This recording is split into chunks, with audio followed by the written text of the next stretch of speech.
problems and has delayed our progress.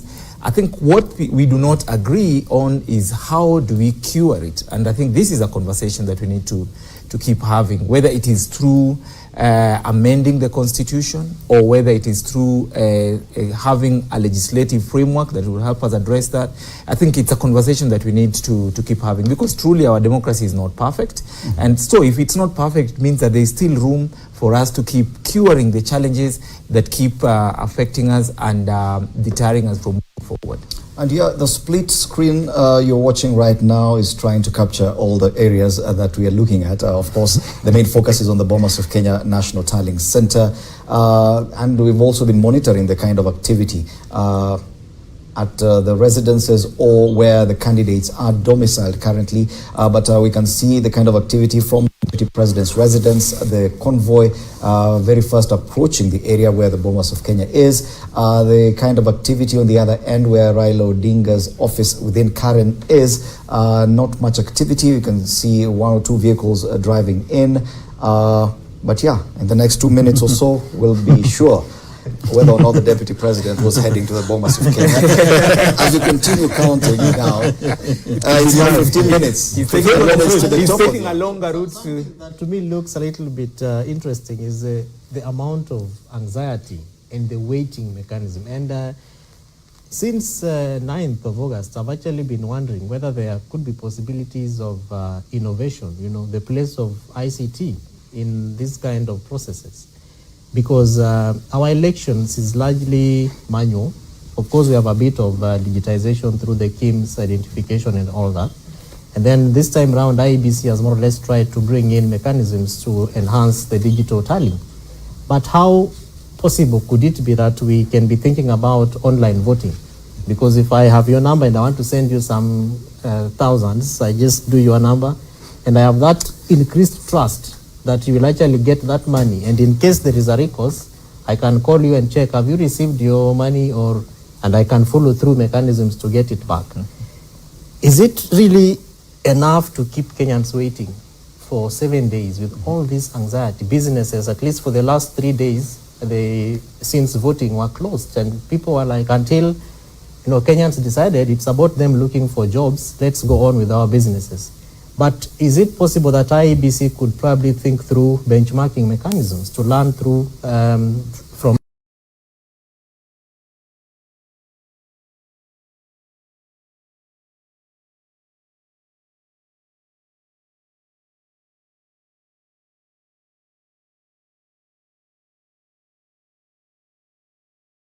in Washington, D.C.? And if you imagine the physical area coverage of the United States of America, and that people in Louisiana or Illinois and all those other places have to travel miles and thousands of miles into Washington to just cast a vote. First of all, you have to travel to the embassy to verify through the registrar that was posted there that you are a voter, and then wait for another 3 to 4 months. Of course, this time IEBC posted the registrars a little bit late into the election, and then travel back to go and vote. I think this election is also giving us chances and opportunities for us to be able to look at certain things that we could enhance as improvements.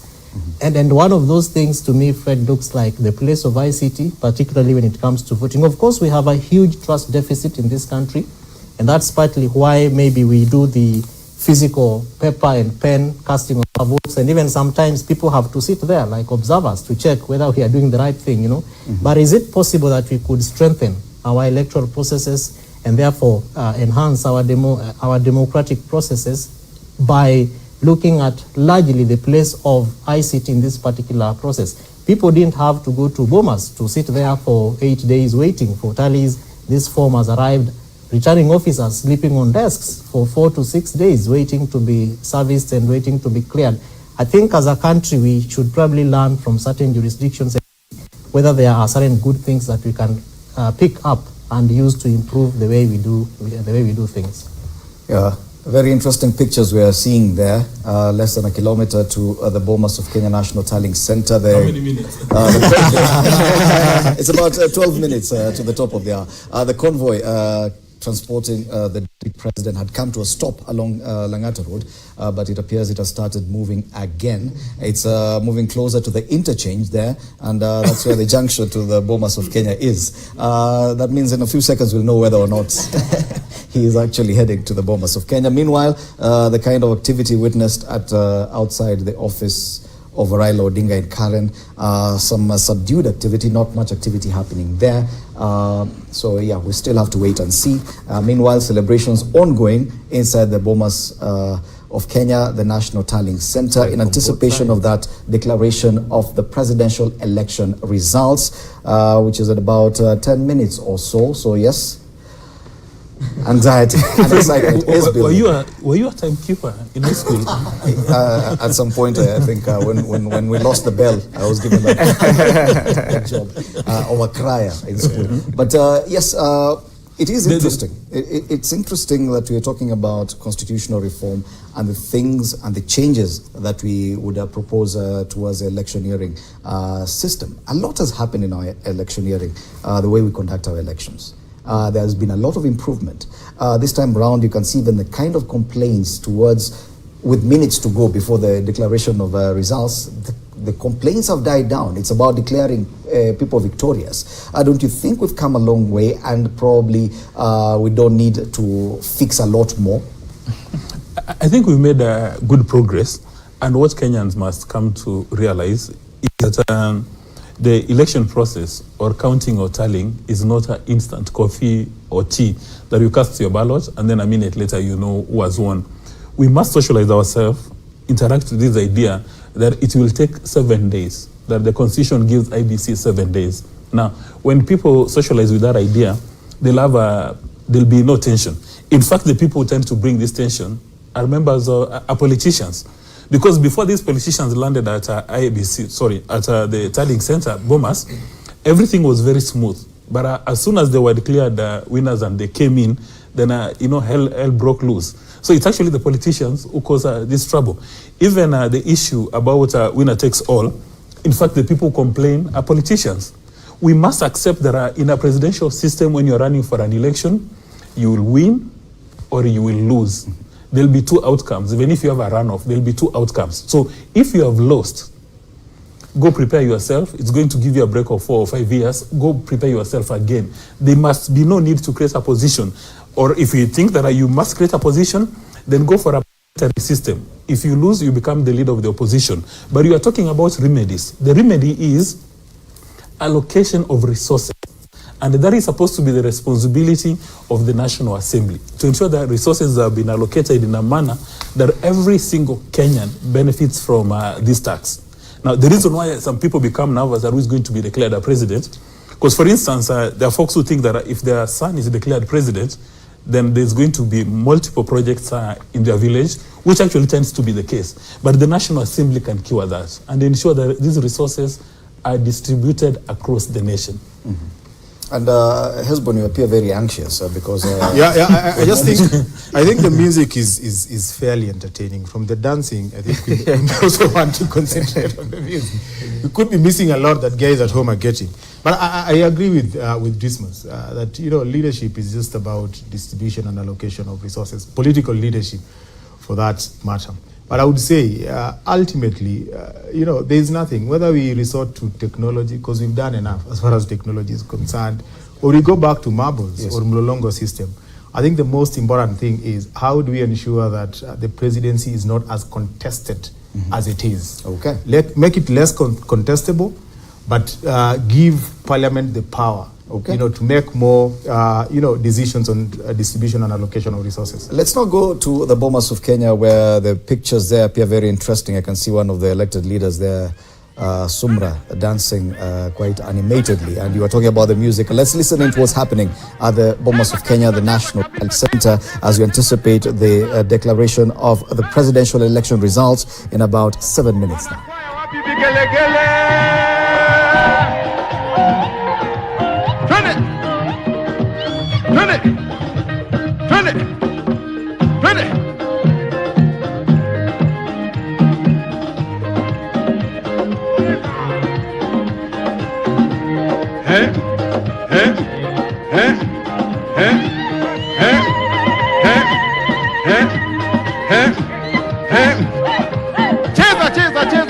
cheza, cheza, cheza, cheza, cheza, cheza.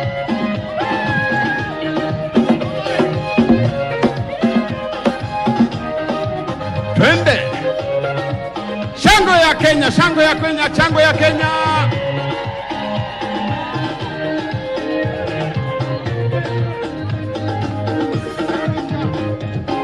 Cheza, cheza, cheza, cheza, cheza, cheza, cheza, cheza, cheza, cheza. Twende. Wapi vigelegele, wapi vigelegele. Twende. Twende. Twende. Twende. Twende. Twende. Toleka. Aha. Wapi vigelegele? Ehe. Twende. Twende. Twende. Twende. Twende. Katika. Katika.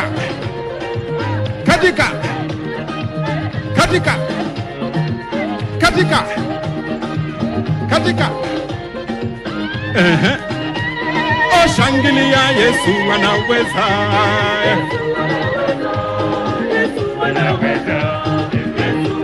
Oh, shangilia, Yesu anaweza.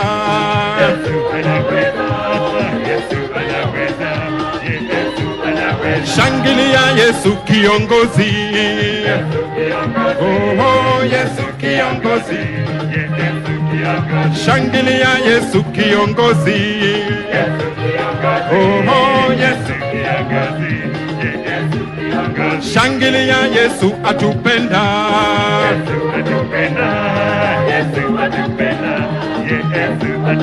Shangilia, Yesu atupenda kweli. Oh, shangilia, Yesu anaweza.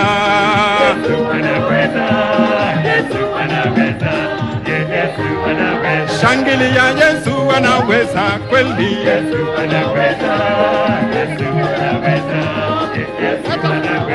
Cheza, cheza, cheza, cheza, cheza, cheza, cheza, cheza.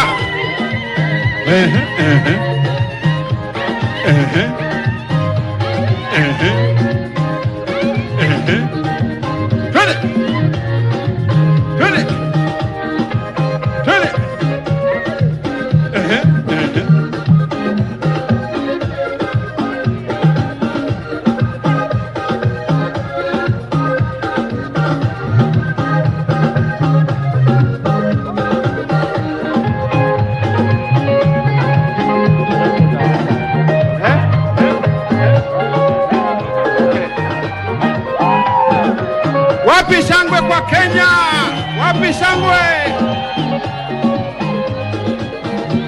Oh, shangilia, Yesu anaweza.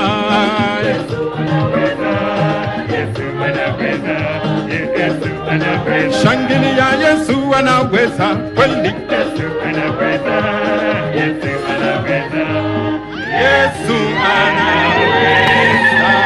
Wapi shangwe na vigelegele kwa Kenya? Thank you, thank you.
nchi yako, nchi yangu, twaipenda daima.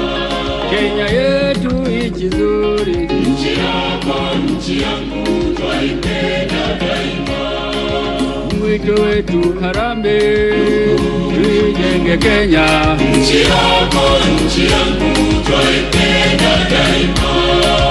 Mwito wetu harambee, tuijenge Kenya, nchi yako, nchi yangu, twaipenda daima. Wenzangu mwananchi, tuunganeni mkono, tulijenge taifa. Wenzangu mwananchi, tuunganeni mkono, tulijenge taifa. Sote tuna wajibu kuijenga Kenya, nchi yako, nchi yangu, twaipenda daima. Sote tuna wajibu kuijenga Kenya, nchi yako, nchi yangu, twaipenda daima. Viongozi wetu wote, uongoze watu wetu kwa amani daima. Viongozi wetu wote, uongoze watu wetu kwa amani daima. Mmepewa uwezo wa kusimamia na kulinda haki yetu kwa amani daima. Mmepewa uwezo wa kusimamia na kulinda haki yetu kwa amani daima. Ndugu zetu wanajeshi, uilinde nchi yetu siku zote daima. Ndugu zetu wanajeshi, uilinde nchi yetu siku zote daima. Tusimame imara, tuilinde Kenya, nchi yako, nchi yangu, twaipenda daima. Tusimame imara, tuilinde Kenya, nchi yako, nchi yangu, twaipenda daima. Ndugu zetu tujiunge pamoja, akina baba tujiunge pamoja, akina mama tujiunge pamoja, ndugu zetu tujiunge pamoja, akina baba tujiunge pamoja, akina mama tujiunge pamoja. Nchi yako, nchi yangu, twaipenda daima. Tuunganeni mkono, tulijenge taifa.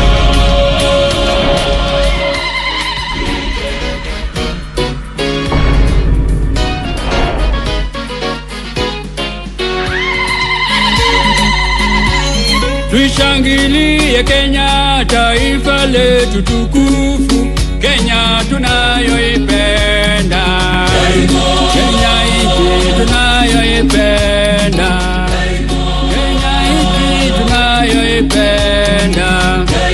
Twajivunia sana tukijiita wa Kenya, nchi yenye baraka, Kenya nchi yenye baraka, Kenya nchi yenye baraka.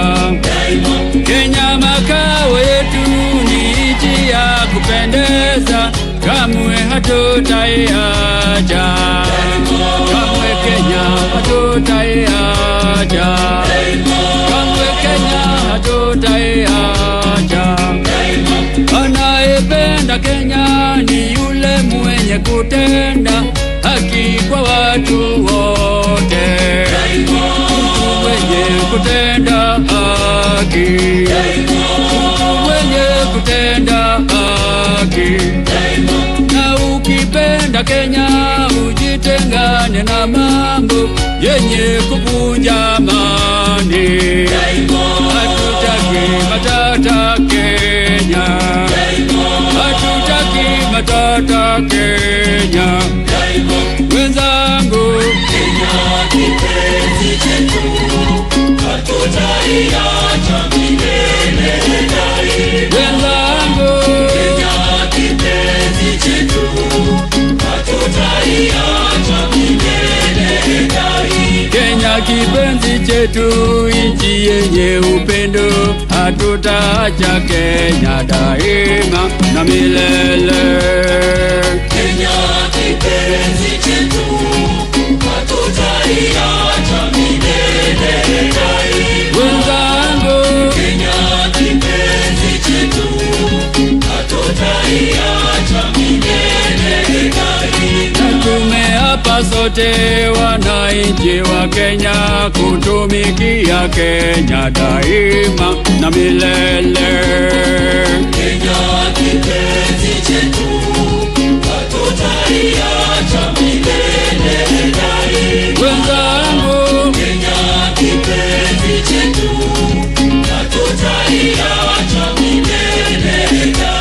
Kenya ni mama yetu, tena ni baba yetu, hatutaacha Kenya daima na milele. Kenya kipenzi chetu, hatutaiacha milele daima. Wenzangu, Kenya kipenzi chetu, hatutaiacha milele daima. Sitaiacha Kenya nchi yangu, mimi ni mwana Kenya daima. Na nikienda ng'ambo nitarudi, mimi ni mwana Kenya daima. Sitadanganywa kamwe na wageni, mimi ni mwana Kenya daima. Wala sitapotoshwa na wabaya, mimi ni mwana Kenya daima. Sitaiacha Kenya nchi yangu, mimi ni mwana Kenya daima. Na nikienda ng'ambo nitarudi, mimi ni mwana Kenya daima.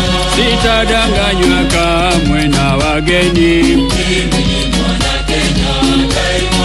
Wala sitapotoshwa na wabaya, mimi ni mwana Kenya daima. Wenzangu, wenzangu, Kenya kipenzi chetu, hatutaiacha milele daima. Wenzangu, Kenya kipenzi chetu, hatutaiacha milele daima. Tushangilie Kenya, taifa letu tukufu, Kenya tunayoipenda daima. Kenya nchi tunayoipenda daima. Kenya nchi tunayoipenda. Uongozi maana yake, uongozi ndio uwezo uliopewa na watu wa kuwahudumia mahitaji yao na kushughulikia maslahi yao. Uongozi watoka wapi? Uongozi watoka kwake Baba Mwenyezi Mungu, wateule wake aliyewateua waongoza watu kwa mapenzi yake. Tangu tupate uhuru katika nchi ya Kenya, tumebarikiwa sana kupata viongozi kwa busara sana. Twatoa shukrani kwa Mwenyezi Mungu, nasi wananchi Kenya sote tunalo tukufu Kenya tunayoipenda. Tushangilie Kenya, taifa letu tukufu, Kenya tunayoipenda. Kenya nchi tunayoipenda, Kenya nchi tunayoipenda. Twajivunia sana tukijiita wa Kenya, nchi yenye baraka. Twajivunia sana tukijiita wa Kenya, nchi yenye baraka. Kenya nchi yenye baraka, Kenya nchi yenye baraka. Tumekomboa Kenya, taifa letu tukufu, tumebadili mwendo. Tumekomboa Kenya, taifa letu tukufu, tumebadili mwendo. Tutalinda katiba mpya, tutalinda katiba mpya. Anayependa Kenya ni yule mwenye kutenda kutenda haki kwa watu wote. Anayependa Kenya ni yule mwenye kutenda haki kwa watu wote. Mtu mwenye kutenda haki, mtu mwenye kutenda haki. Na ukipenda Kenya ujitengane na mambo yenye kuvunja amani. Na ukipenda Kenya ujitengane na mambo yenye kuvunja amani. Hatutaki matata Kenya, hatutaki matata Kenya.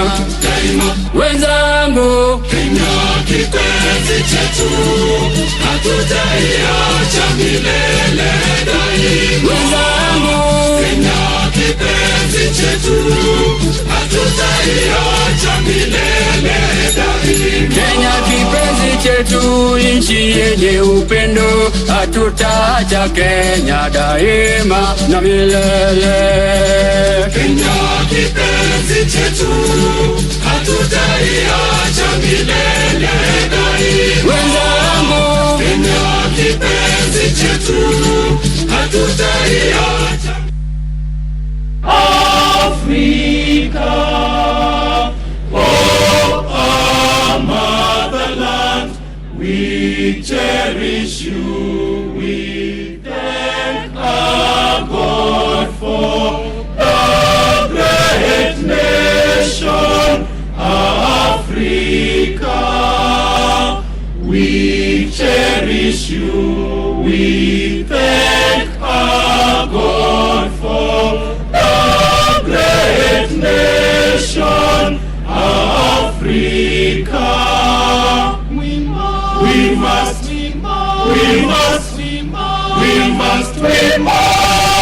embrace democracy and the rule of law. We must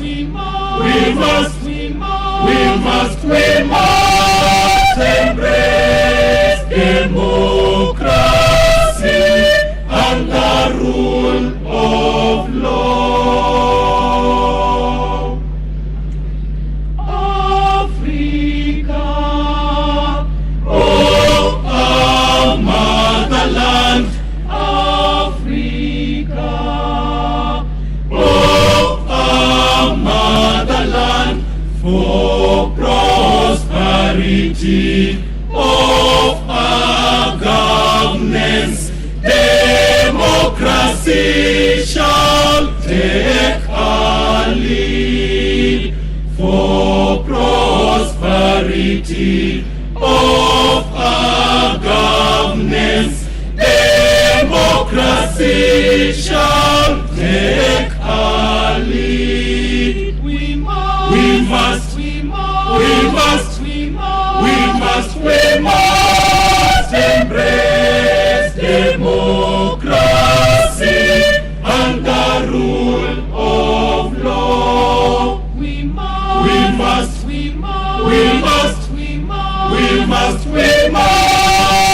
embrace democracy and the rule of law. Africa, oh our motherland, Africa, oh our motherland, for prosperity of our citizens, democracy shall take our lead. For prosperity of our citizens, democracy shall take our lead. We must embrace democracy and the rule of law. We must embrace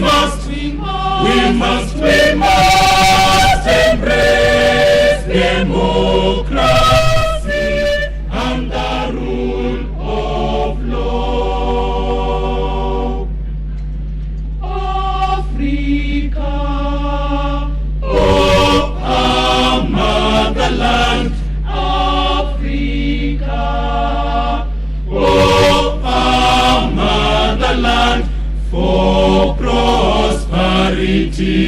peace and unity.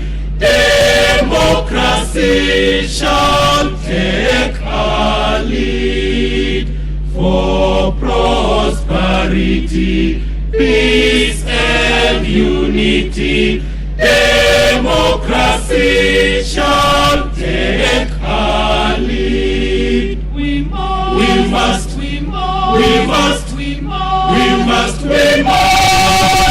embrace democracy and the rule of law. We must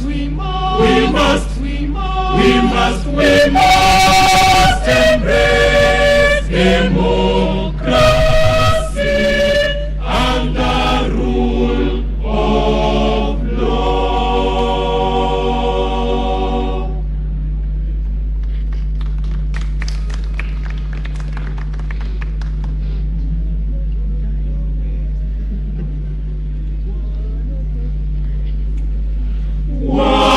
Kenya wote tudumishe amani Kenya. Neno lake Mungu latuhimiza kupendana. Wana Kenya wote tudumishe amani Kenya. Neno lake Mungu latuhimiza kupendana. Wa Kenya tutoe shukrani kwa Mungu kwa nchi yetu Kenya, nchi ya urithi wetu. Ndugu zetu wa Kenya tutoe shukrani kwa Mungu kwa nchi yetu Kenya, nchi ya urithi wetu. Wana Kenya wote tudumishe amani Kenya. Neno lake Mungu latuhimiza kupendana. Wana Kenya wote tudumishe amani Kenya. Neno lake Mungu latuhimiza kupendana.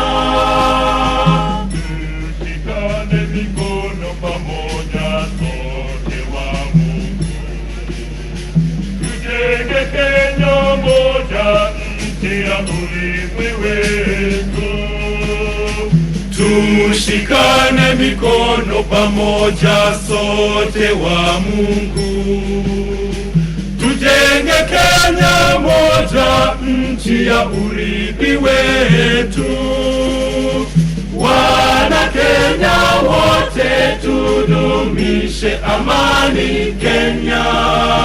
Neno lake Mungu latuhimiza kupendana.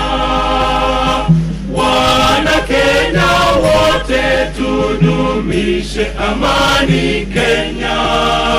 Neno lake Mungu latuhimiza kupendana. Kwani hadi bara kusini na magharibi kwa amani aliyotuachia Mungu. Kwani hadi bara kusini na magharibi tuishi kwa amani aliyotuachia Mungu. Wana Kenya wote tudumishe amani Kenya. Neno lake Mungu latuhimiza kupendana. Wana Kenya wote tudumishe amani Kenya.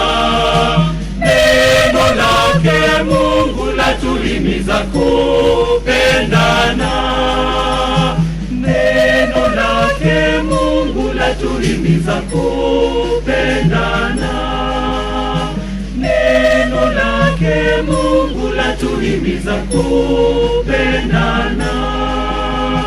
Neno lake Mungu latuhimiza kupendana.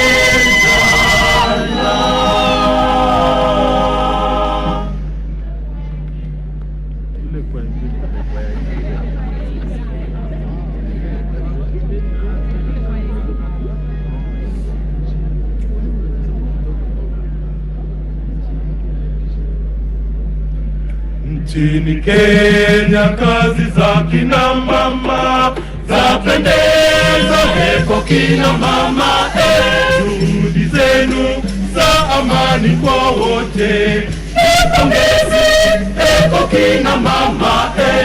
Nchini Kenya kazi za kina mama zapendeza, heko kina mama, juhudi zenu za amani kwa wote, pongezi, heko kina mama. Kina mama, juhudi zenu kujenga, juhudi zenu kuinua. Kina mama hoye, Kenya yetu hoye. Kina mama, juhudi zenu kujenga, juhudi zenu kuinua. Kina mama hoye, Kenya yetu hoye. Siwadhulumu kina wamanisha, majukumu yao sio kidogo. Siwadharau kina mama ndugu, kina mama nguzo ya jamii Kenya. Siwadhulumu kina mama ndugu, majukumu yao sio kidogo. Siwadharau kina mama ndugu, kina mama nguzo ya jamii Kenya. Kina mama, juhudi zenu kujenga, juhudi zenu kuinua. Kina mama hoye, Kenya yetu hoye. Kina mama,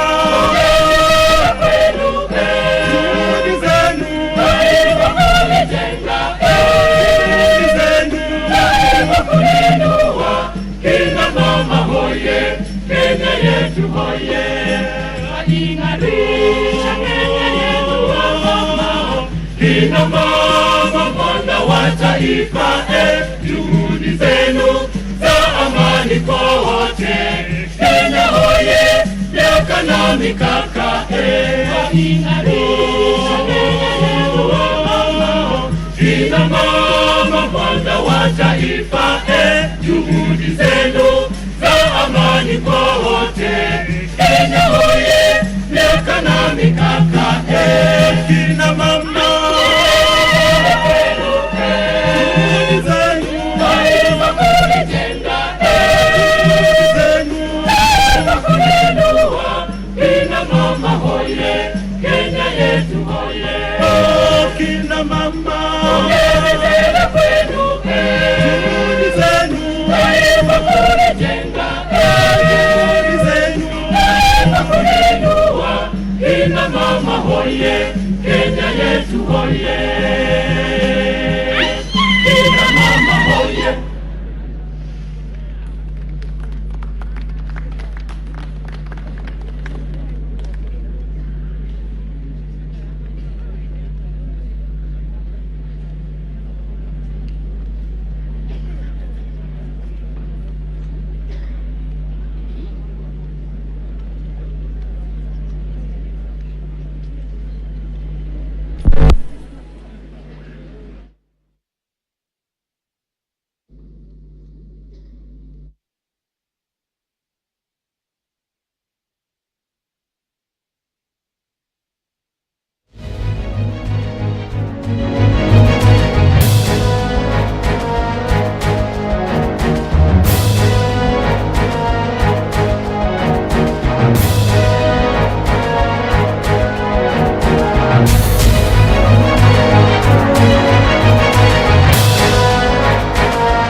Twafurahia nchi ya Kenya, kwa kweli Kenya nchi yangu, kwa sababu ya udhabiti tulio nao hapa kwetu.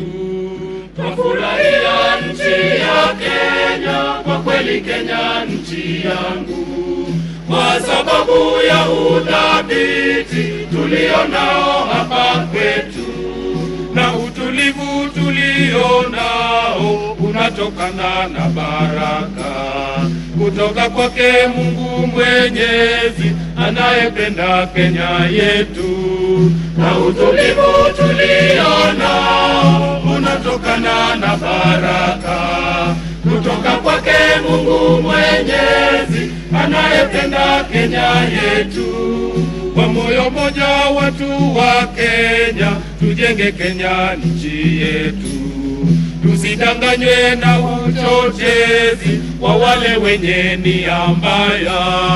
Kwa moyo moja watu wa Kenya tujenge Kenya nchi yetu, tusidanganywe na uchochezi wa wale wenye nia mbaya. Wajua kwamba ulinzi wetu watoka kwake Mola Mungu, na muombe Mungu Mwenyezi azidi kuilinda Kenya.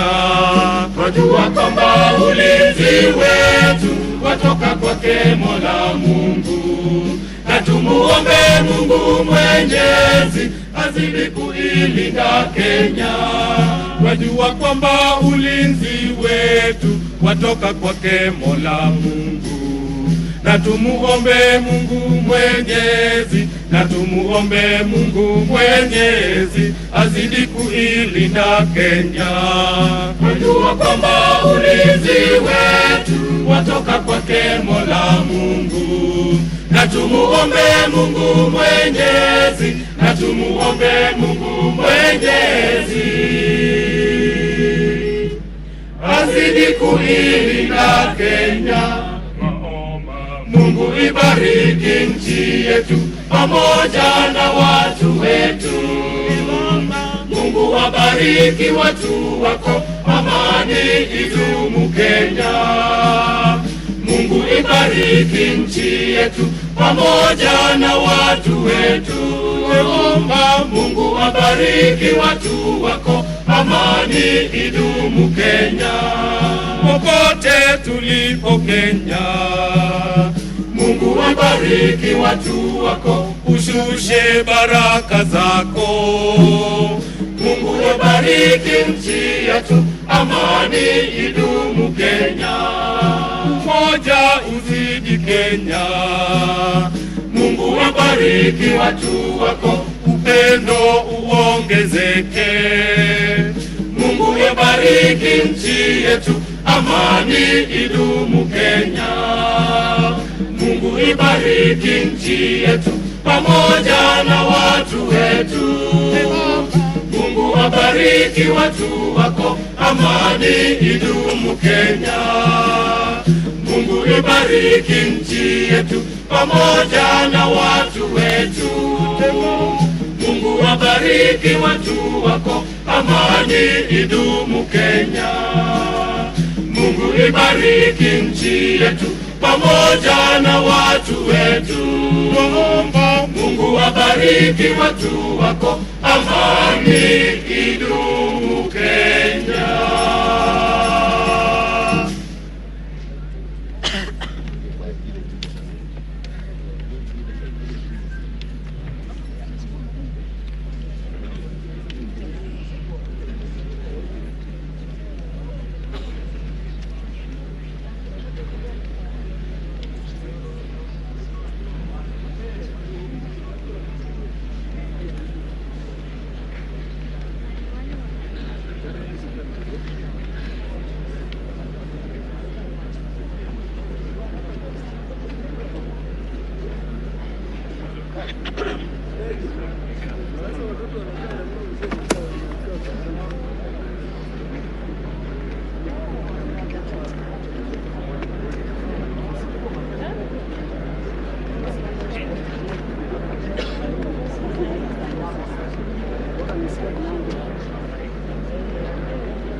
Indeed, pictures coming to you there live from the Bomas of Kenya.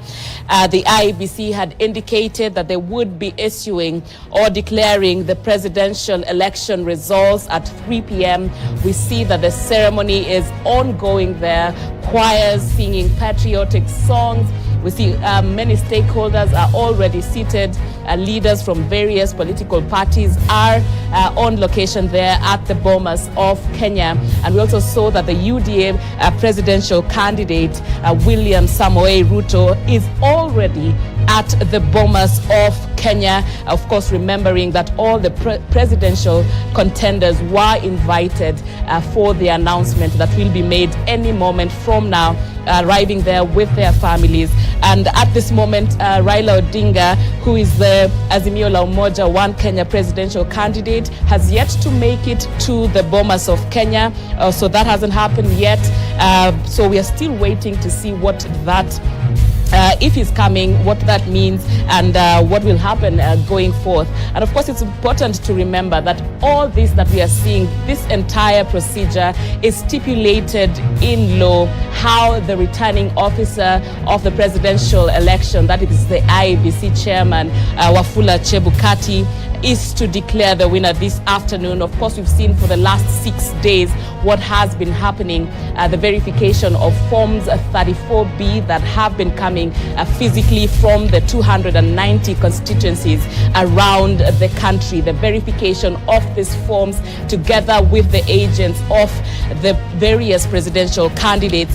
There were 4 of them. We saw earlier on Sunday, Mwaure Waihiga of the Agano party already having conceded defeat, and at that same point also threw his weight behind the UDA presidential candidate William Ruto, and Professor Wajakoya is also in the building. So let's connect now with Ken Mijungu, who is at the heart of all this action, to tell us exactly what is happening at this point. Good afternoon, Ken. What can you tell us? Good afternoon to you. Of course, the news is coming in that it's been pushed by another 1 hour. It's supposed to happen at 3 p.m. Now the IPC says they are coming at around 4. We've already seen 3 of the presidential candidates, Sharon, coming. Now we're waiting for Raila Odinga, also a leading presidential candidate. Maur is just sitting behind me here. I have also seen Professor Jakoya. William Ruto is not yet at the auditorium, but we've seen him arrive because we're inside. We see the pictures also from outside. And of course, nothing has changed here. The mood is still tense. Everyone perhaps is whispering, and there's a lot of also half information flying around. So everyone is just getting chat on how this could turn out. And those people are thinking about Ranoff. There are those people who are saying Deputy President as well. There are those people who say Raila Odinga. So the bigger picture is 4 p.m. That's when we expect the action here to begin. We haven't even seen the commissioners. However, I have to say that around 2:30, there was an announcement at the auditorium, the floor of the auditorium, that the chief agent for the 4 presidential candidates was supposed to move up to where the commissioners are going to sit. So we suspect that they were meant to sign the final form that they'll be using in the declaration of this result. So that's where we are. No one has spoken about it, and no one knows what's happening. But I'll tell you from where I sit, all the teams from all these political parties and all these presidential campaigns already seated. They're just waiting for that grand announcement. There was earlier on a little bit of celebration next to Bomas, but that has been pushed a little bit further away. If you're familiar with the current ground, and it's been pushed to Galleria near the mall, where there's the roundabout. So they've been taken a little further. Security has been equipped, serious security here. And of course, national and international journalists, everyone waiting, everyone, I must say, is anxious and debating, especially for the different campaigns, who will they win this race. So that's what we're doing here now, just seated. Occasionally we get entertainment, but even then they can't sing more than they have done, Sharon. We've had choirs sing, they've gone quiet. We get sometimes the DJ playing music, patriotic songs, I must say, songs that encourage gospel songs. That's what we hear here. But then sometimes it just goes very quiet, you know. So it's interesting what's happening here, but the truth is there's a lot of tension, there's a lot of anticipation. As I say, said earlier, Chebukati has to deliver this baby, and everyone is hoping this will be a legitimate baby. So that's the bigger picture here, Sharon. Unless you have a question for me. Right, that's clear, Ken. Of course, we can only wait, right?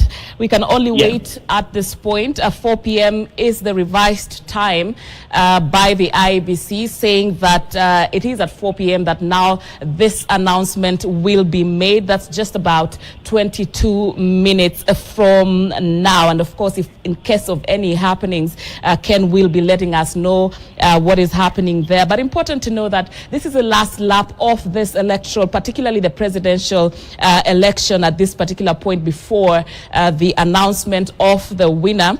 And what has been happening is that after the collation and the verification of the Forms 34B, that then the presidential election returning officer, Wafula Chebukati, would then prepare Form 34C, which is the collation of all Forms 34B from the constituencies, that is the 290 of them, including one extra one, that is the diaspora vote.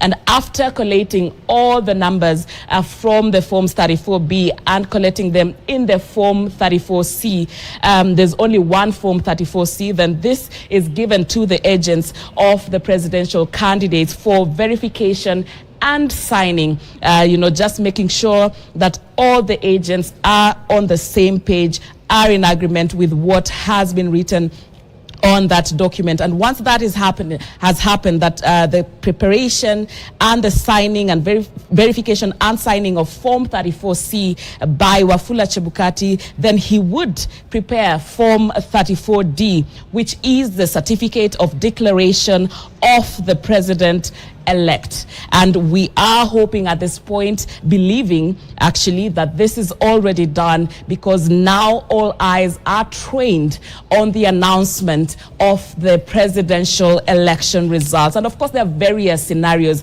as we have been hearing from our panel and earlier on, that there could be a clear win, a first round win, if the two, particularly at this point, we are looking at the top two presidential contenders, that is UDA's William Ruto and Azimio la Umoja One Kenya's candidate Raila Odinga, that a clear win would mean that either of these candidates, whoever has one, would have to have garnered 50% and an extra one, just so that, that is proper and sealed. So 50% plus one, and also garnering 25% of half of the Kenyan counties, for each of half of Kenyan counties. And for these two, they already attained that county vote, that is 25% of 24 counties. And important to note, if then we have a clear winner, if there is a president-elect and there's no instance that occasions a runoff, and if there is a runoff, first of all, then this has to happen 30 days from today. Constitutionally, a runoff would have to be conducted, a re-election would have to happen 30 days from the declaration of presidential results that is stipulated in the Kenyan Constitution of 2010. But if there is a clear winner, then what happens next is the process of transfer of power and assumption of office. And this process is also, stipulated in the Constitution. There is a committee under the Assumption of Office of the President Act that is mandated with overseeing that transition process, and their job is not limited to overseeing the transitional issues, and of course they're also mandated with planning and organizing the swearing in ceremony if there is a president-elect, and if this is not contested by way of a petition. So if there is a president-elect and there is no petition, then the plans of swearing in the president as has been elected would kick into place, and this particular mandate is on the committee of the assumption of the office of the president, and their duty includes also arranging security for the president-elect and his deputy as well. And they are also expected to brief the president on matters of the office, what they're supposed to know from the office. So what this means is that they would organize that the president-elect gets briefing from state officials as is required, that they get to understand what is in their entry, and of course also preparing for the inauguration. And constitutionally, an inauguration day would be a public holiday. I'll be telling you more about then what happens after today. So stay with me. But at this moment, my colleague Sophia Wanuna is on standby there to tell us what is happening, even as Kenyans and of course residents of Kibra anticipate the announcement of the presidential election results. Sophia, what can you tell us from where you are?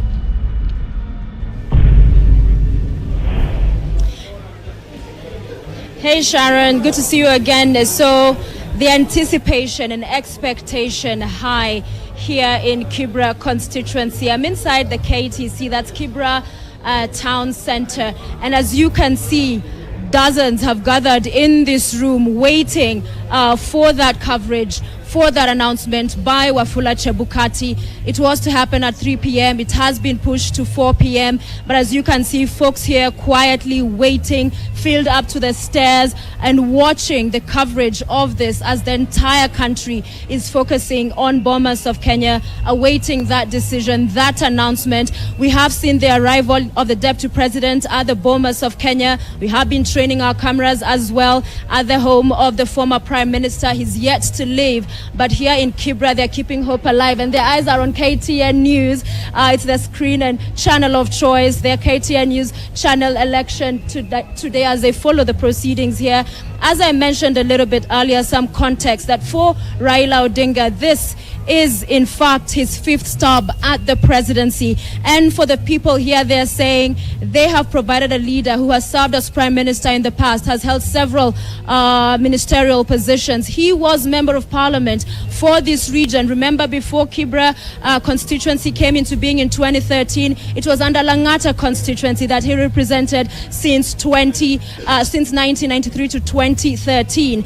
Now, one of the things when we're talking to some of the individuals here, they were saying in the past, when there's some of these events happening, you will find a lot of security deployment anticipating fracas or chaos. However, this time around, we have gone round the constituency, and so far, zero presence of police, of security here. However, it's a party outside. I want to show you. Just come with me. Asanteni sana kwa kuitikia tuongee hapa. So just come with me. We'll step out and you'll be able to see that outside this venue where everybody's standing by and watching, sorry sir, outside how it's looking. Again, folks are saying get on with it and announce the results. So this is Kamukunji, when you get out of that center. And these are the scenes here. A few people still outside as well, watching and monitoring. But down there you can see dozens, almost 100 plus people that are gathered here. Earlier on when we spoke to them, they were saying they are waiting for that result. They've been marching to the Bomas of Kenya, although that is a no-go zone, the National Tallying Center. But they were saying they are waiting for that result to be called in their favor. And many of them saying they expect nothing less than that to be the case. However, their moods have not been dampened by the fact that the former Prime Minister is yet to arrive at the Bomas of Kenya, where that result, the presidential election result, is set to be announced. They are saying their expectation is that they will be successful. However, several others still going on with their business. You'll see omena there being sold. There's a lady here with some njugu, but majority of the youth are standing by. Even on the main road, Kasarani, most of the business they are shut down, but they say a whole country and in fact many parts of the world training their eyes on how this election is unfolding and the results. But important to note, because we've seen that in the past, even in other elections, you'd find heavy security deployment ahead of these kind of scenarios or situations, just in case. It could go either way. We don't know. It has been a neck-and-neck contest, a very tight race. And so, however, we've gone round and it's all peaceful, it's all good. So we'll keep vigil, we'll keep and stay put here and bring you updates from what residents here say is Raila Odinga's bedroom, that they've supported him over the years to the man in as far as the ballot and vote is concerned. And this fifth time round, they will be hoping he can be successful. And for his competitor, William Ruto, remember, he has won every election he has vied in and participated in. This is his first time running for president. So the stakes are high. They've also been witnessing the images and coming from different parts of the country, whether it's Kisumu or Eldoret. Every side still holds up until now that they are winning. But the beauty is that at some point, once Wafula Chebukati takes to the podium, a decision will be rendered. And the call across board is that that decision is accepted. And of course, if there's a contestation, then due process, which is clearly articulated in our laws, a presidential election petition, then becomes a route in which those who are aggrieved by the result pursue, as opposed to any other forms of violence. But for now, all good here. Excitement. Oh, and remember, maybe I could show you the railway. I don't know if it's too much of a walk. When we saw those scenes that was uprooted in the last election, and they were saying they hope never to have those scenes repeat. And we are right here next to that. Our picture may be a little bit shaky, but bear with us. This is live television. And so this is it, from this end all the way up to the other. And when those chaotic scenes then were witnessed, this is what we saw. However, today they are saying they are peaceful, they are hopeful, and that is a great place to begin, Sharon. Thank you very much, Sophia. Of course, very important to hear what the residents are saying there, that they are committed to peace. Of course, we've seen Kibra, among other areas that tend to be political strongholds for top contenders in the presidential polls, always getting, into that cycle of what happens after election results are announced. And of course, we've seen this in Kibra, we've seen it in Kisumu, we've seen it in Rift Valley, where our reporters are with the citizens, of course, excited and hoping that their preferred candidate gets to clinch the winner of that presidential election, but also committed to not engage in any sort of violence. Also, of course, important to remember is that the international election observers have really given this poll a thumbs up in terms of how it has been conducted, and of course also in terms of how peaceful it has been, with only isolated cases of violence and malpractices reported. Let's go back to Bomas now. David Mudhoka is on standby to tell us more from a different corner of the Bomas of Kenya, to tell us exactly what is happening right there. And very good afternoon to you, David. Where exactly are you at the Bomas, and what is happening? Well, good afternoon, Sharon, and I'm right outside the pavilion at the Bomas of Kenya, where presidential candidate number 3 to arrive at the Bomas of Kenya, and that is Deputy President William Ruto of the UDA party, walked into just a few minutes ago, and he was accompanied by his entire Kenya Kwanza entourage, just to mention but a few, the leaders who have accompanied him right here at the Bomas of Kenya ahead of that declaration of a winner. And a number of them include Nairobi Governor-elect, that is Johnson Sakaja.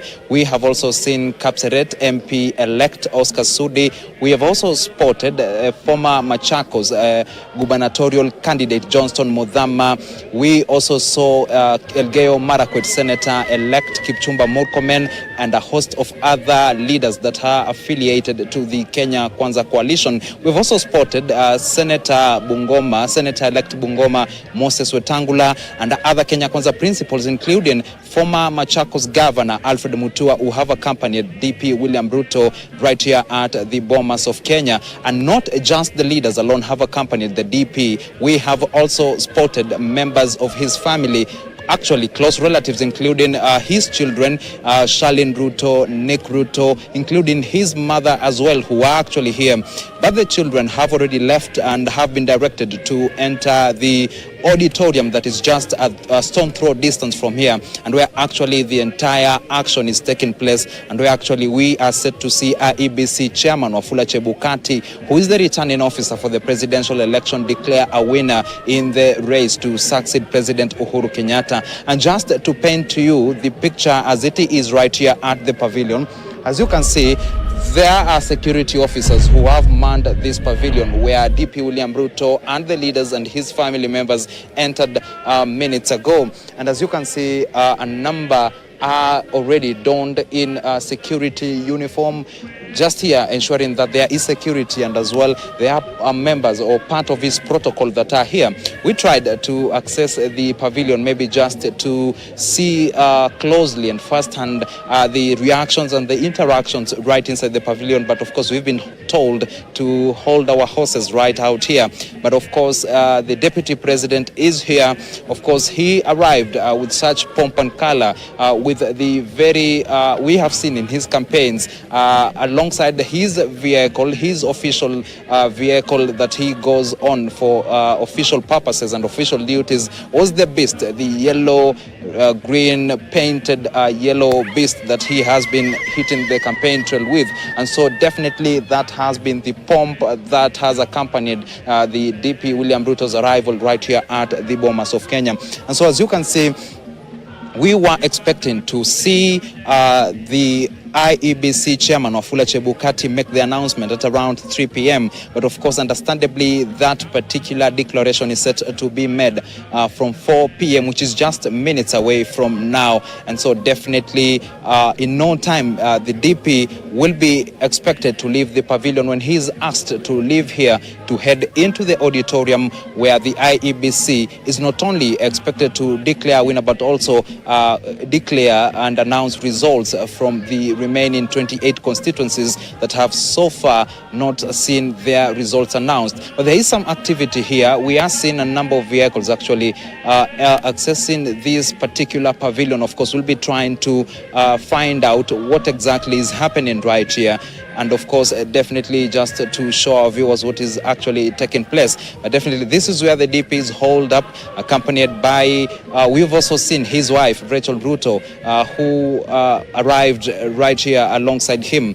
And definitely with beaming faces, smiles on their faces, and maybe hoping that the outcome of this presidential election will be into their favor. But of course, that is an answer that lies with IEBC Chairman Wafula Chebukati, who has for some hours, we haven't even seen him away apart from the various IEBC commissioners who have been around here. We were able to spot Commissioner Justus Nyang'aya. We were also able to spot Commissioner Irene Masit, but Chebukati has not been around. And definitely a Solomonic moment awaits him, even as a bittersweet moment on the other side awaits the presidential candidates who are here and are waiting to know their fate in the presidential election. And definitely just earlier on, we were able to see the two other presidential candidates who arrived here before the DP, and that includes Agano Party leader David Mworia Wahiga, who just yesterday conceded defeat. And we were also able to spot that is Roots Party leader George Wajakoya,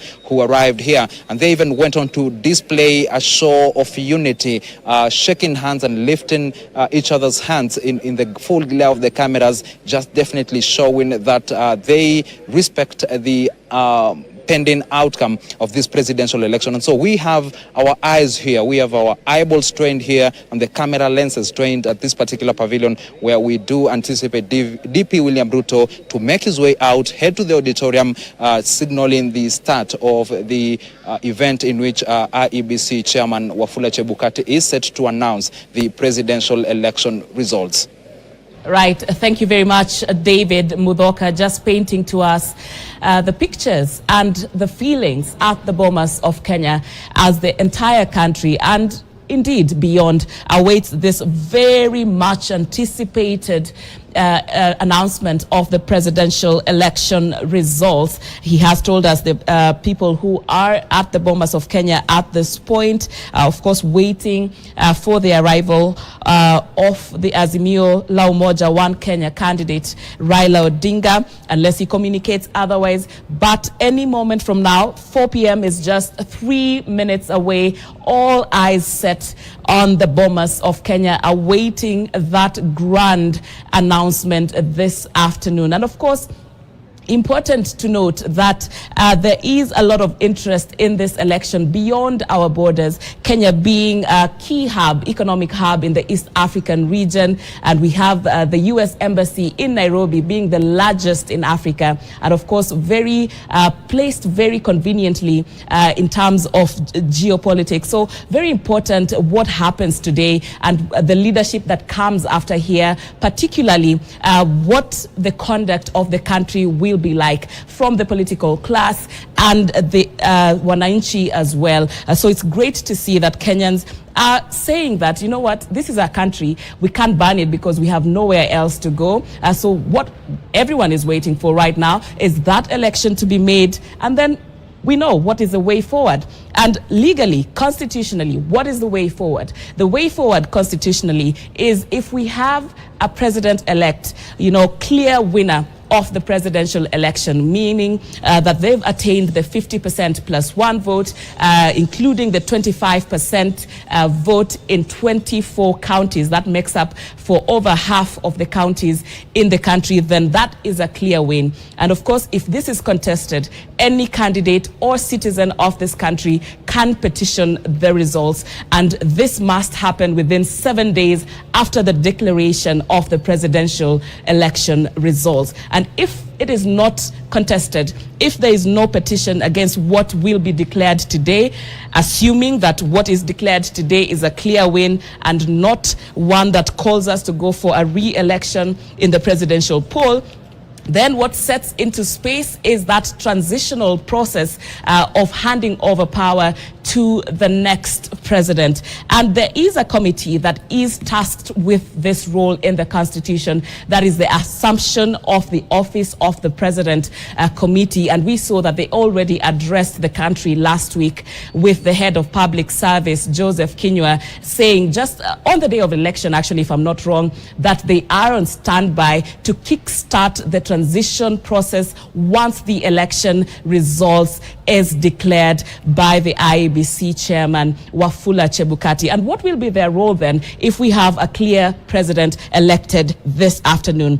Other than overseeing transitional issues and planning the swearing-in ceremony. And first of all, important to note that if we have a president-elect, then the inauguration date is deemed to be on the 14th day after the day of the declaration of the results, and it has to be on a Tuesday. So the Tuesday, 2 weeks after the declaration of the results. And of course, there's also a constitutional procedure of that, how this would be conducted. It would be a public holiday overseen by the Chief of Justice, and there are certain instruments of power that then would have to be transferred during this ceremony. And also there is a very particular time within which this has to happen, being 10 a.m. and 2 p.m. The time is set strictly between 10 a.m. and 2 p.m. for the inauguration ceremony. So a lot that is really clearly stipulated in the Elections Act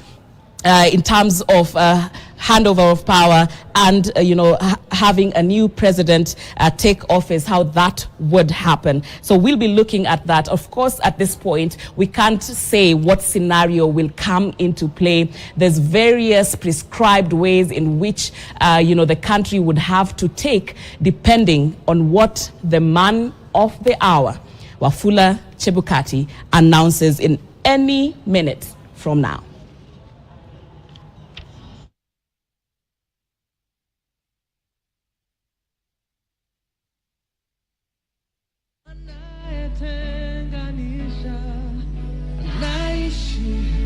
Tumaini najitolea daima Kenya, hakika ya bendera ni uthabiti wangu.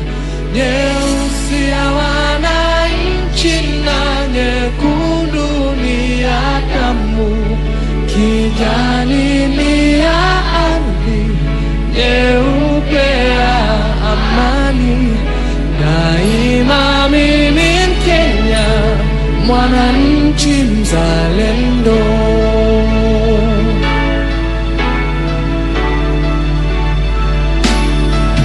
Kwa uchungu na mateso, kwa vilio na huzuni, tulinyakuliwa uhuru na mashujaa wa zamani. Hawakushtushwa na risasi au kufungwa gerezani. Nia yao ukombozi, kuvunja pingu za ukoloni. Naishi na tumaini, najitolea daima Kenya. Hakika ya bendera ni uthabiti wangu, nyeusi ya wananchi na nyekundu ni ya damu, kijani ni ya ardhi, nyeupe ya amani.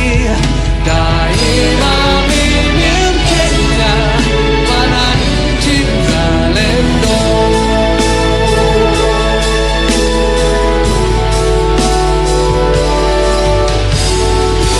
Wajibu wetu ni kuishi kwa upendo, kutoka ziwa mpaka pwani, kaskazini na kusini.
Kijani ni ya ardhi, nyeupe ya amani. Daima mimi Mkenya, mwananchi mzalendo.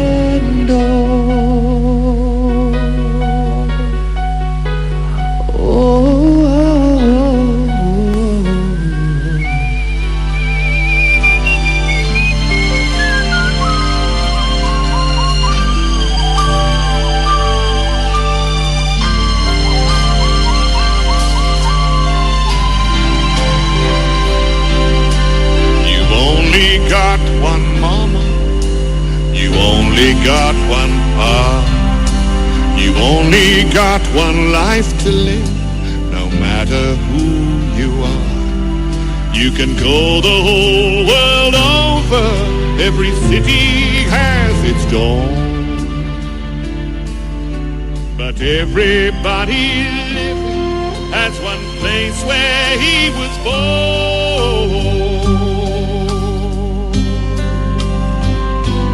Mine is Kenya, so warm and wild and free. You'll always stay with me here in my heart. My land is Kenya, right from your highlands to the sea. You'll always stay with me here in my heart, here in my heart.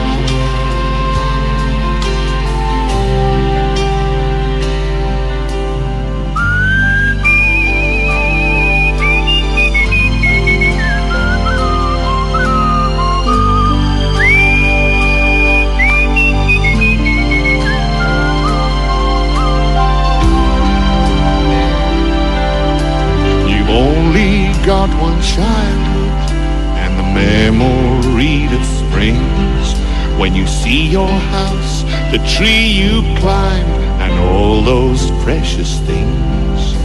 The faces of the friends I had, the images that fall.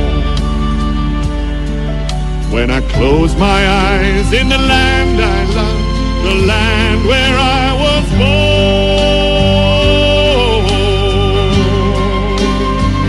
My land is Kenya, so warm and wild and free. You'll always stay with me here in my heart.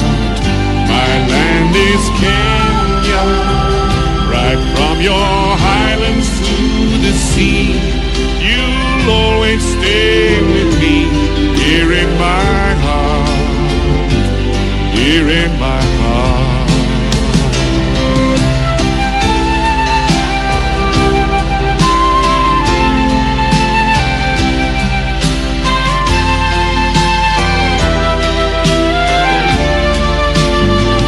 My land is Kenya, right from your highlands to the sea. You'll always stay with me here in my heart, here in my heart.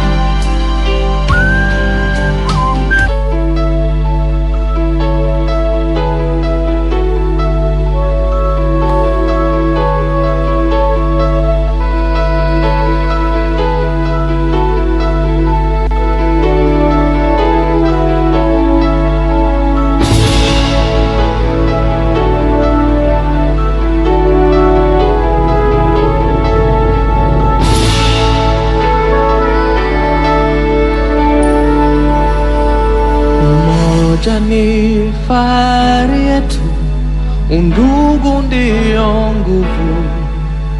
Chuki na ukabila hatutaki hata kamwe. Lazima tuungane, tuijenge nchi yetu.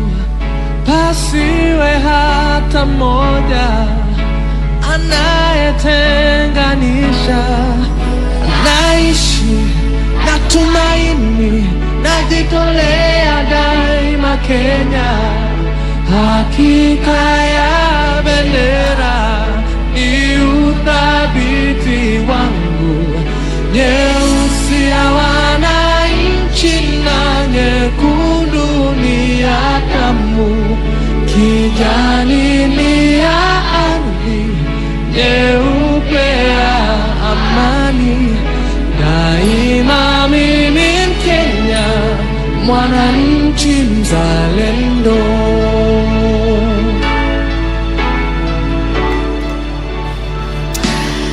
Right, how incredible it is to listen to those patriotic songs at this point. Daima mimi Mkenya, you know, just amazing. And right now I want to cross you over to our city studios. Fred Indibuli is on standby to continue with our broadcast. Thank you, Sharon. And now more than 70 plus minutes after the initial an announcement that was to be made at 3 p.m. Later postponed to 4 p.m. Now it's 11, 12 minutes past that hour. We're still waiting for that big announcement. All Kenyans are eagerly waiting for that announcement to be made by the IEBC chairperson, Wafula Chebukati, declaring the results of the presidential election of August the 9th. Everything appears set. The Deputy President, William Ruto, is already at the Bomas of Kenya. We are still yet to establish the whereabouts of Azimio la Umoja, One Kenya presidential flag bearer, Raila Odinga.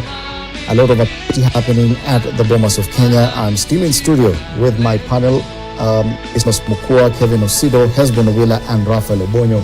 And the anxiety is palpable. You can actually feel everywhere, watching on screen. The streets are clear. We're just waiting for that announcement. And surely this is not how elections should be. We should have a clear winner, Raphael. Yeah. So that people are still celebrating, both sides are celebrating. Yeah. That means even now, even past the hour when the announcement was to be made initially, we still are not sure where it is going. Which makes it, quite tragic in the sense that if it's about arithmetics, by now we should have known what are the numbers and what are the numbers telling us in terms of who has won and who has lost. But remember also this is a political process, and so I'm sure political players need to be convinced or persuaded that the process was actually free, fair and credible. And by the process is not just voting. I think the issue of tallying, which perhaps is something they're trying to see.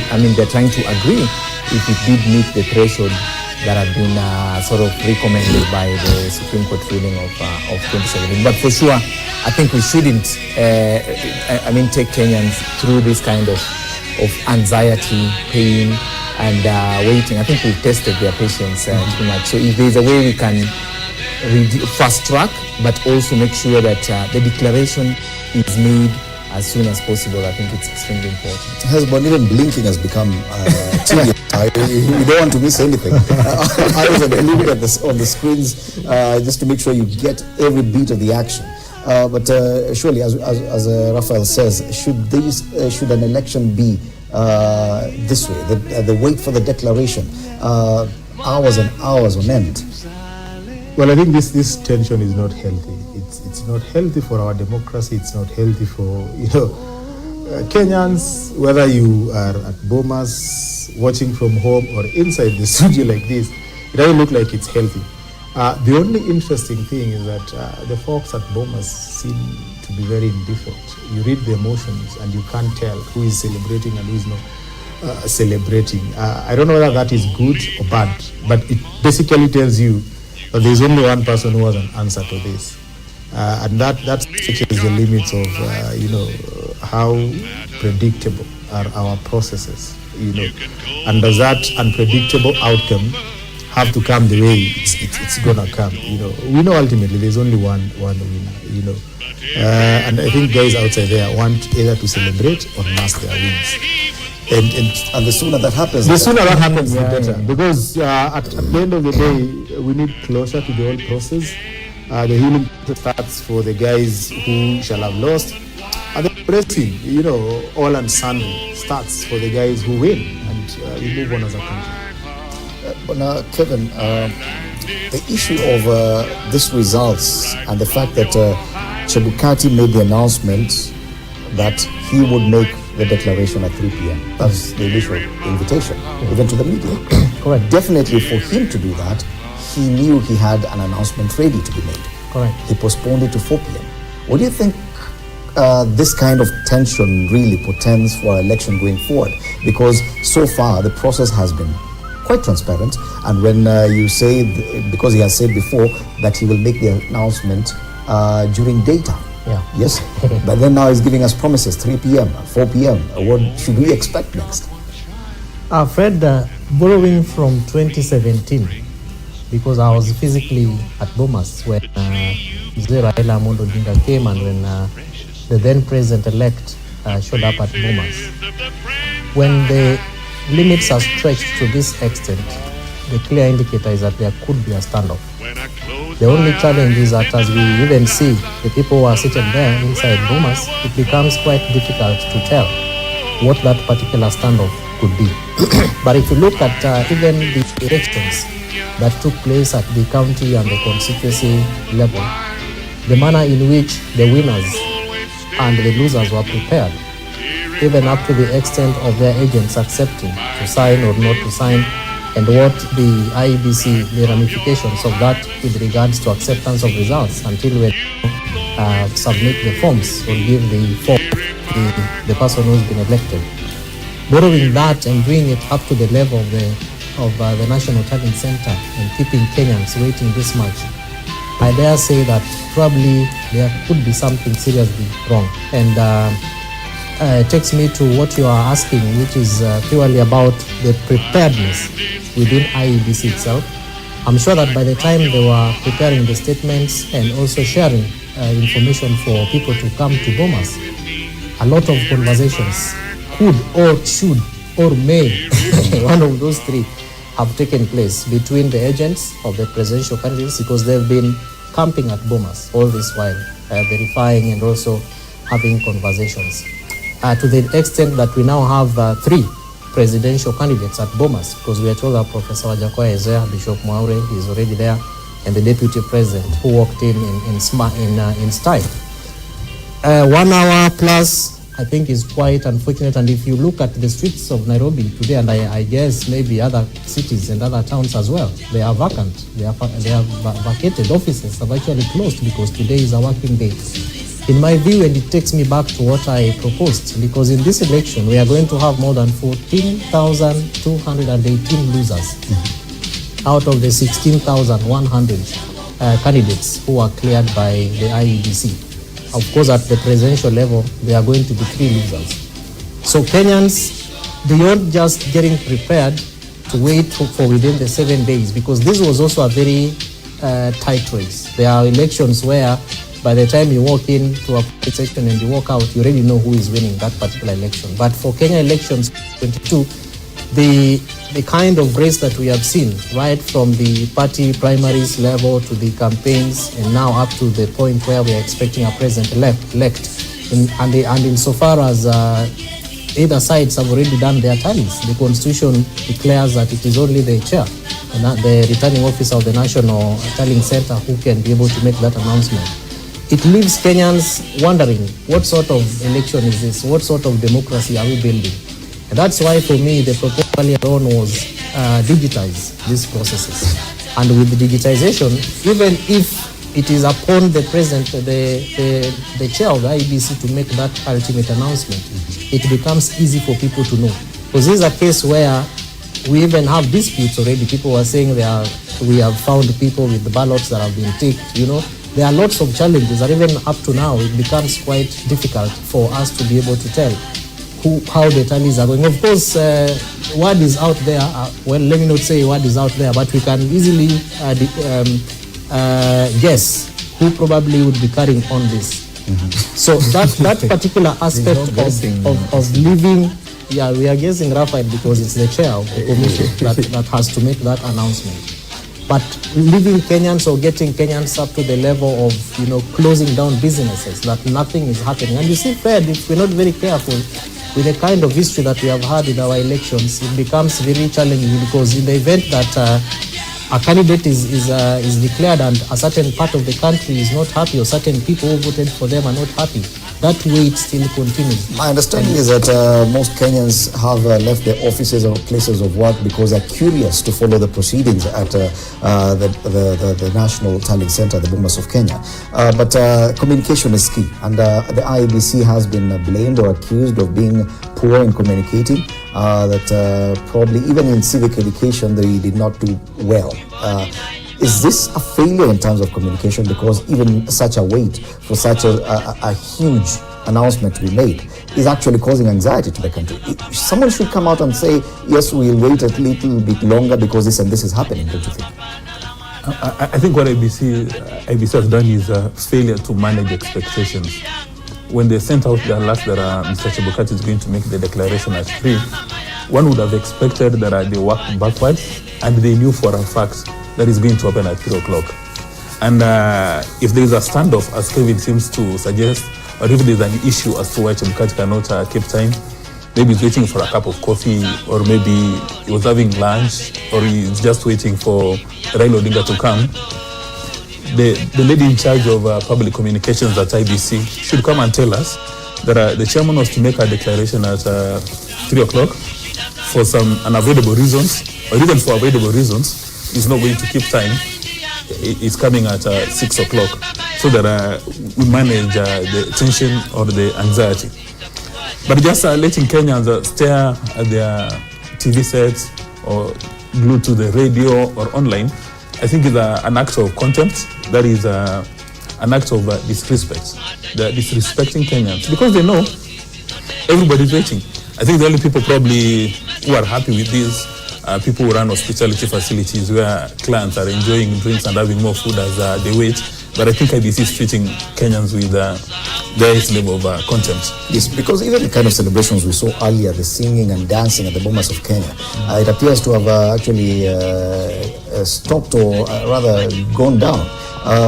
Why do you think this is? Because even them, they're getting tired. Yeah, because the main item on the agenda, the program for the day, was the declaration of the winner. That's why people are there. The other things are good to keep people entertained, but I think the reason why people are there is just to for the purpose of declaration of the winner. And I think we've seen Kenya, for example, see that Chebukati should declare the winner, and then the choir can sing for so many days if they want. And so they're trying to say that let's prioritize what is important first.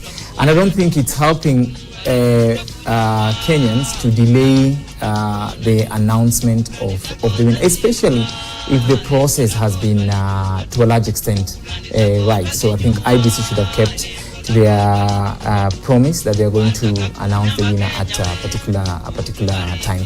But in the event that there are issues, I think Kenyans deserve some explanation. And so I think IBC needs to come out through the chair or any other official to at least explain to Kenyans that what is happening. Because that is also a way of enhancing, building confidence among Kenyans. Because when Kenyans are not sure what is happening, that is how tensions start building up. So there's need for communication also to Kenyans so that they know how much longer should they wait, or why are they supposed to be to wait in the first place. A few moments ago we showed you a picture of journalists and the cameras with their lenses trained on the entrance into the Bomas of Kenya compound, perhaps indicative of expectation that someone or something will be arriving. And probably that's the delay that we do expect. Do you think that the expectation is that the other candidate, Raila Odinga, who's the only presidential candidate who's yet to make his way to the Bomas of Kenya, that he could be still be expected to arrive there? Yeah, I guess the way the cameras are positioned, I think all Kenyans, are asking where is Baba, and at what point will he show up at Bomas of Kenya. So that expectation, I think the moment we see Baba arriving at Bomas, probably won't need anyone to communicate to us that the standoff has been sorted.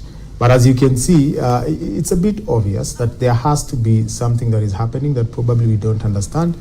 And I agree with Dismas that there's a sense in which communication has to be managed. Maybe what IBC is doing is that they're managing it by keeping quiet. And our expectation is by the time they emerge to speak, they should be having a way forward. Because I can tell you where it has reached. I don't think it's easy to manage expectation by coming to tell us something that would still keep us waiting. But I think having said that, there's one thing we probably need to celebrate, yeah? Kenyans from all parts of this country seem to be very calm and collected. I mean, from the footages that we've seen in the media, everyone is worried because they're waiting for that declaration. But I think there's a sense in which we are seeing some maturity in the way people are waiting. There's no distraction, there's no unnecessary celebration.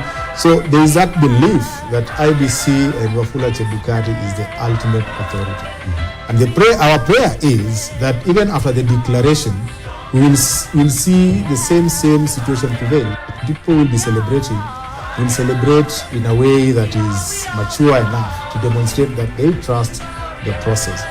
But it is also important to note that this is not healthy. I mean, having all Kenyans glued on national TV for all these hours and still waiting, and we have no idea for how long we're going to wait, is not very interesting. Yeah, but Kevin, if you look at social media, even up till now, the two teams are still convinced that each of them has separately won this election, which is also worrying to some extent. The fact that the IEBC opened up the portal and allowed access to any Kenyan who's able and has the resources to download and to tally the results. What does it say? Because Surely, if at all it is that clear and transparent, then whoever has been counting should know whether or not they truly won. But the fact that they seem convinced that both teams have won, there's a problem somewhere. Precisely, and that's really part of the challenge with some of the reforms that are happening within IEBC. And they are indeed part of the lessons that we are learning. Because as we said earlier on, the IEBC was put to task to open up the servers of the results of 2017 elections. And that became a huge task. And so what mitigative measure IEBC in my view decided to put forward was to open up that server by putting Kenyans through the toil of going through a portal. So it would not be right to probably condemn whichever side as to their celebrations having been convinced that they have won, because the forms are there. Of course, it's such a tedious thing to do because we have tried. Someone is definitely getting the numbers wrong. Exactly, somebody. And you see, part of that is also what the presidential agents were supposed to be doing on the floor of Bomas. And remember that at some point 2 days ago, one of the chief presidential agents actually walked over a security breach to the microphone and announced to the nation that I wish to without paraphrasing, I wish to announce to the nation that Bomas of Kenya is now a crime scene. And by the time you get to that level as a chief presidential agent, it means that there are serious concerns that are going on. At the level of the clerks and also the agents really have to do with the forms and communication to, with and by the commissioners and indeed IEBC staff. So maybe you're also doing your studies, but some of the errors that you are being informed about at Bomas, you are not taking them into account. Remember, Fred, that it is the same floor that we also saw a gentleman being dragged by some of those politicians who are there. And within a very short time, Bomas was declared a no-go zone for certain people. And the commission, I think, had to be very clear around who needs to be at Bomas. So in as much as the tallies have been done, it is only the commission, and unfortunately it is the chair of the commission.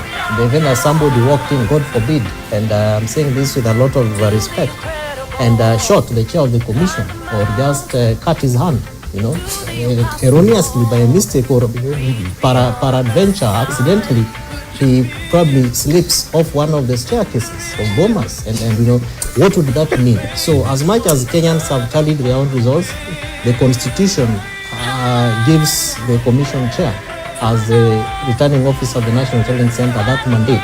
But in my view, we have to get to the level where life can still go on without necessarily putting Kenyans to this level. But remember again that politicians invest in what we are going through right now. There are people who are paid to pass the messages. There are people who are paid to download those forms. They were sitting on computers in some place, Those are resources that political parties and candidates are investing in the process. What therefore would be the reversal in terms of Kenyans woke up, they respected the privilege and the opportunity to go and vote.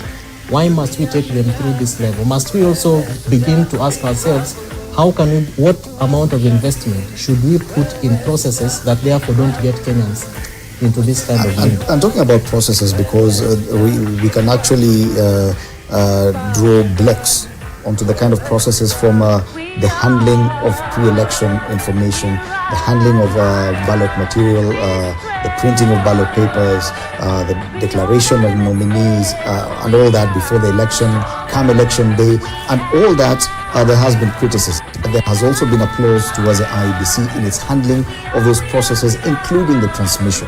But when it comes to this very final process, which is verification and tallying, and now the announcement, is where we're seeing the IEBC is dropping the ball. Do you agree? Yes, there's a marketing concept called under promise and over deliver. So IEBC has failed on that because the communication has been like a pendulum, left, right. At some stage they get it right, they hit the high notes, and at some stage they don't even hit a single note. This is what is happening today. There needs to be consistency. It means that IEBC doesn't have best practices in total, that they keep on fluctuating. But going to the main issue is, why would IEBC tell us that it's all systems at 3 o'clock, and at 3 o'clock, the silence is too loud?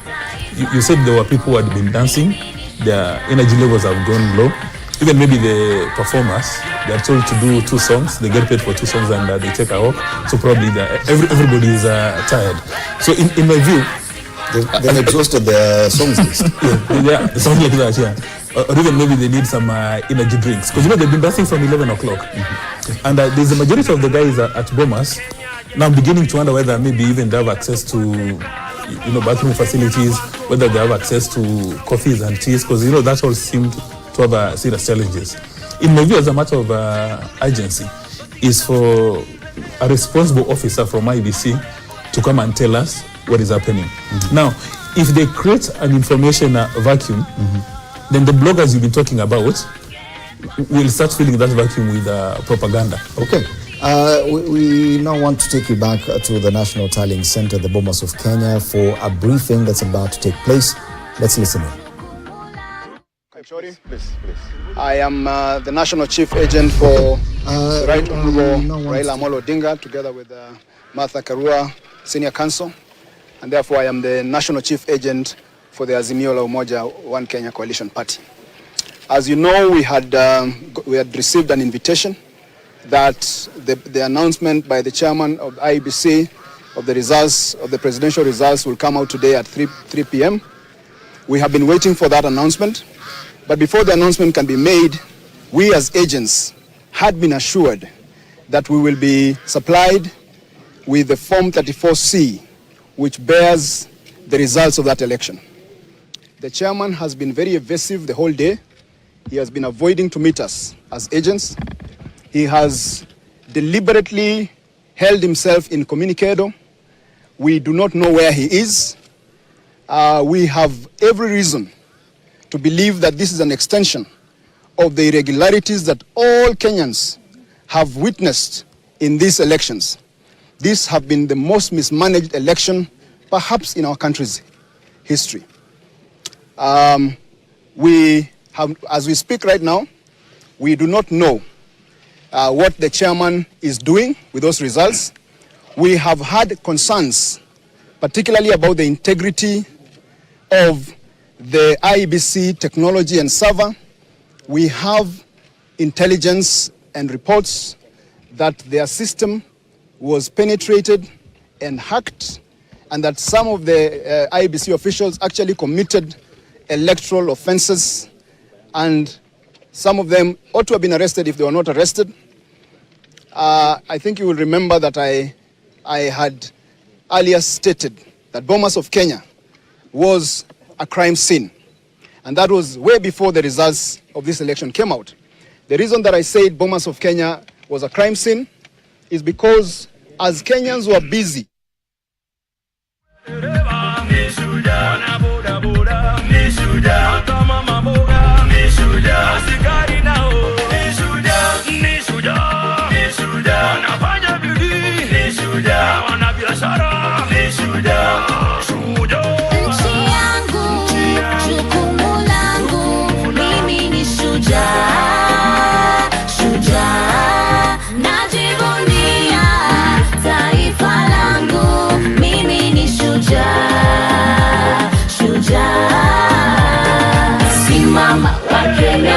Simama, songe pamoja. Simama, wewe shujaa. Simama, gelelea. Simama, Wakenya wote simama. Simama, wewe shujaa. Simama, wewe shujaa.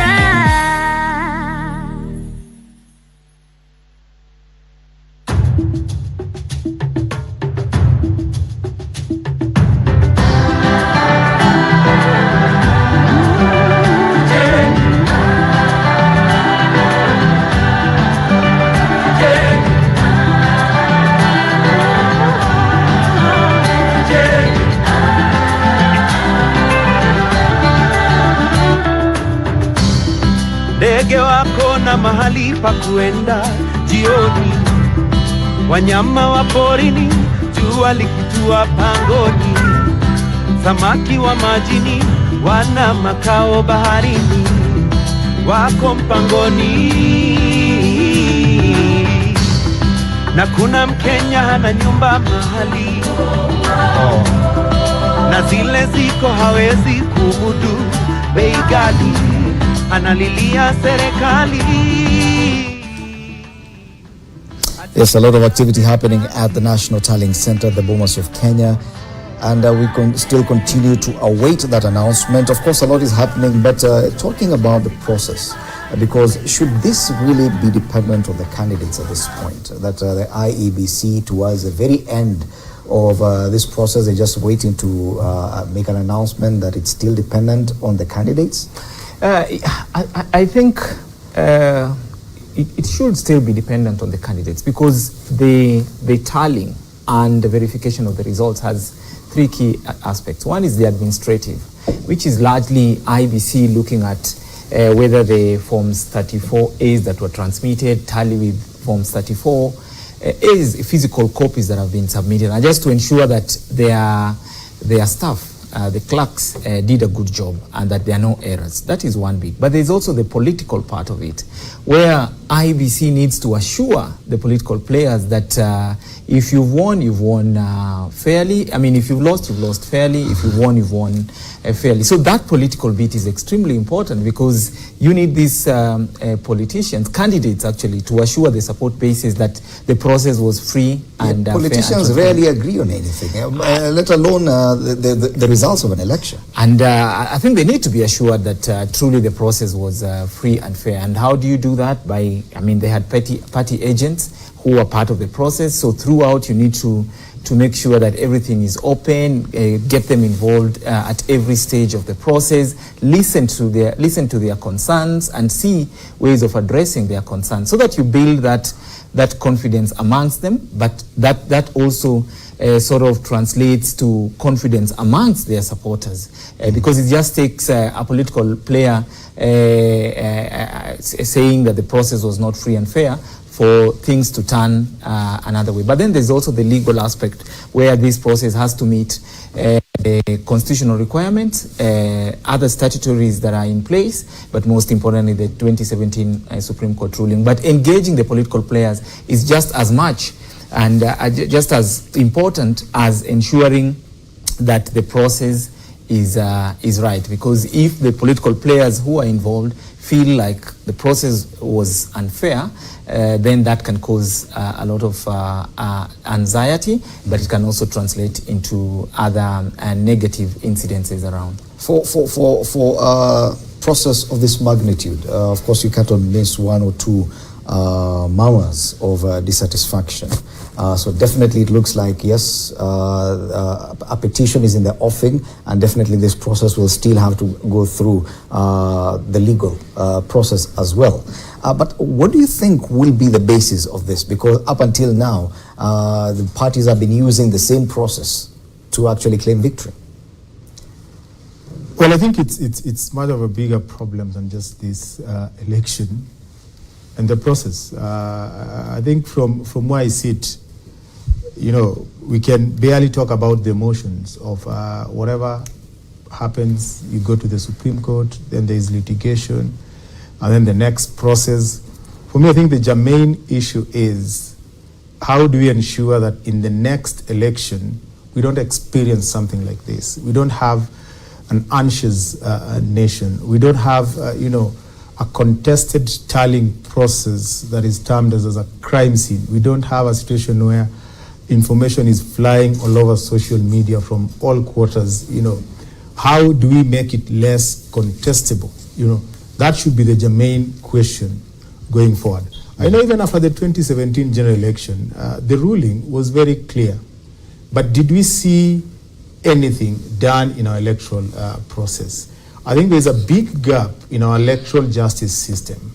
And that still comes back to the question of, in our democracy, is it the people who tally the votes who matter, or the voter? Mm-hmm. And I think the biggest problem with the fact that it may not necessarily be about the voter is that is not an election issue. That is a service delivery issue.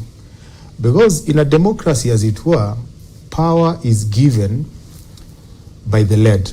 So if the public is giving power, and there is perception by all and sundry, including those who are given power, that unless you get the will from the people through universal suffrage, then there is no other way of getting to power. What that does is it puts pressure on the people who are given power to deliver on the people. Because it is only through delivering on the people that the people will give you more power. And therefore, if you're not delivering, then the other political party that is outside power would work so hard to help the public understand that this is the political party you gave power. This is what they are doing or not doing that is in your interests. So that the public gets to understand what is going on. And in the next election, they vote for the right people. You know, without that clarity that the people giving power are the voters, I think anyone who wins in this kind of an environment where there is a lot of secrecy, where there is a lot of claims of irregularity, they don't have to do much because they know they can manipulate the system.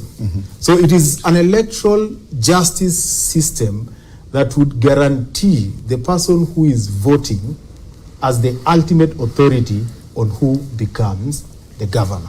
Okay, yet the election process is one of those things that we really hoped to change or to improve or to perfect when we were working on a new constitution. There's so much legislation around the electoral process, up to the election date, how much time you can wait before you declare, at what point does the Supreme Court come in, what happens after this. And don't you think that we have over-legislated around the election, yet we are yet to resolve the problem, that we are still back at the same anxiety and we are still not sure what will happen after this? That's correct, Fred. In fact, if you look at the kind of trajectory that you are giving us, that pathway, it is based on our experience. Remember that initially, it is only the president who knew the date of an election. It is the president who would prorogue parliament. It is the president who would appoint commissioners, including even the chair of the commission. And we remember the late Mr. Samuel Kivuitu of Electoral Commission of Kenya, who at some point, a point like this, actually told us, I do not know who won the election, and sent this country into some bits of history that I don't think any Kenyan